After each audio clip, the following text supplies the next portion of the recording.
collective student loan debt now stands at more than $1.5 trillion. For some perspective, that's more than the entire GDP of Spain or Sweden or any of the 54 countries in Africa. Apart from mortgages, student loans are the biggest source of personal debt in this country, more than car loans and credit card bills. That's a staggering amount of debt. It's enough to distort and cripple the U.S. economy. It's enough to stunt the life prospects of an entire generation of young people. If you're wondering why the majority of Americans under 30 say they prefer socialism, debt is a major reason. Student loans are killing them, and they never go away. Thanks to extensive lobbying efforts here in Washington, student loans, unlike other forms of debt, cannot be erased by bankruptcy.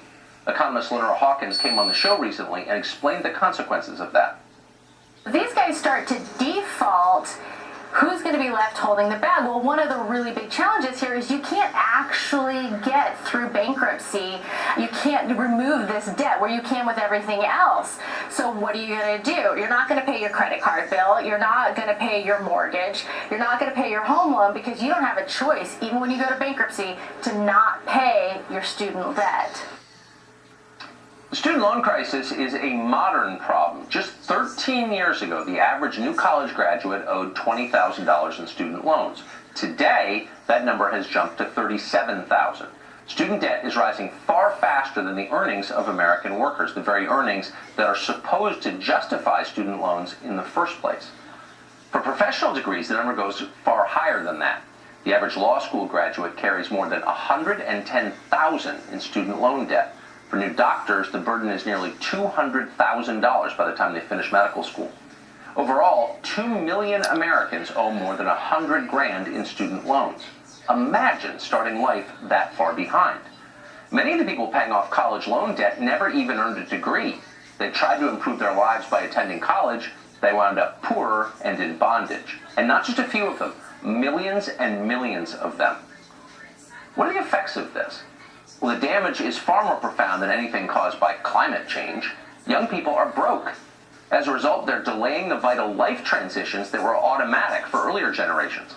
In 1990, a quarter of American adults lived with their parents. Today, the number has risen to 35%.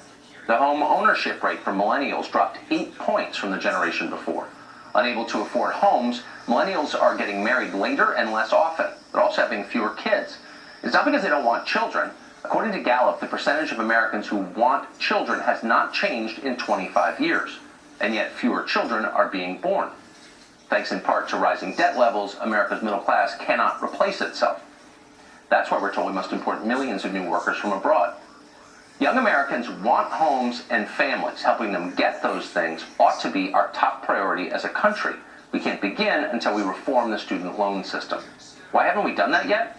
Well, a hugely powerful lobby stands in the way. Colleges and universities. Their lobbyists swarm Washington. Not surprisingly, these are the people who benefit from student loan debt. Drive through rural America and you see how well they've done. In a sea of poverty and despair, you will notice gated islands of affluence. These are colleges. Outside the gates, people are unemployed and dying of opioid overdoses. Inside the gates, it's like the Ritz on South Beach. If you haven't been to an American university lately, see it for yourself. Everything is new.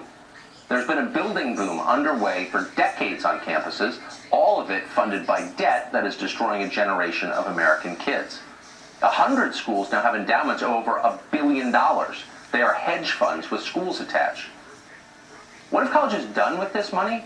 Well, they've hired massive staffs of like-minded people, for one thing. From 1987 to 2012, the number of administrators on college campuses more than doubled. That's far bigger than the increase of actual students going to college. College administrators routinely make six-figure salaries. What exactly do they do for that money? Not a single thing that makes this a better country. College presidents often get seven-figure salaries. Their pay is probably the only thing in America rising as fast as tuition costs.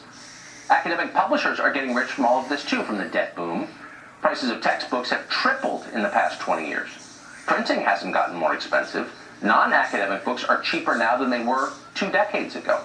But students are a captive market, and they are being exploited ruthlessly. Nobody says a word about it. So to sum up, young people in this country get poorer every year. College administrators, probably the least impressive group in the country, are getting richer at their expense. It's not a law of the universe that this has to happen. It's a product of policy and of the incentives our society has created over time. Right now, the federal government allows young people to take out an almost unlimited amount in student loans. Colleges know this, of course, and they hike their tuition to capture as much of that money as they can. Young people have little choice but to go along with it. Colleges control access to the credentials that we're all convinced are necessary, mandatory, to achieve success in the modern economy. It's a racket. These are the gatekeepers of modern society, and they're ripping off every kid who passes through those gates. What's the solution? Well, here's one. Have colleges co-sign the loans. And why shouldn't they? If you and I enter into a partnership in business and we succeed, we share the rewards. But we also share the risk. If we fail, we're both on the hook for that. That's how honest arrangements work. College loans don't work that way. Colleges get rich no matter what happens to the kids. Kids are on their own. If students get a degree and a decent job and repay their loans, that's great. But if they drop out of college or their degrees turn out to be worthless, as so many are, and they can't repay what they have borrowed, so what? The college doesn't care. They've got no stake in the outcome. Colleges get all of the benefit and none of the risk. That is the definition of a scam. It's amazing it could even be legal. It should not be legal.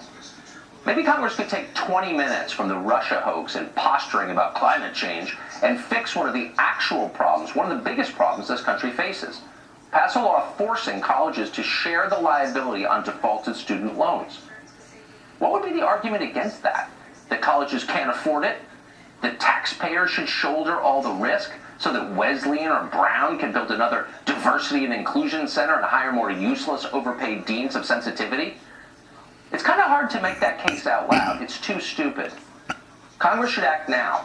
The student loan system is going to collapse. That is inevitable. Before it does, let's be very clear about who has been profiting from it.